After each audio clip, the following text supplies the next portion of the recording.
সুন্দর। আরে সুন্দর রে, দোকান খালি আগাও। চলো সামনে তো মজা হয়।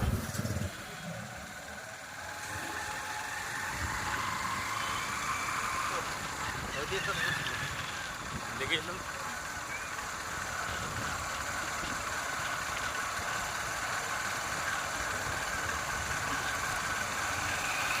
এলাম মাঠ ঢুকবে তো।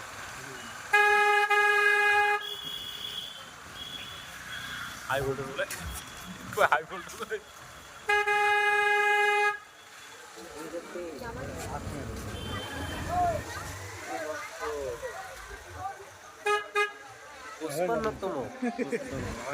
ওরে বাপরে দাও গান্ধীজি জওহরলাল নেহরু তারপরে ইয়ে গায়িকিটা লতা মঙ্গেশকর তারপরে বাপি লাহিড়ী বাপরে বাপ কিশোর কুমারও আছে সব শিল্পী আছে রে।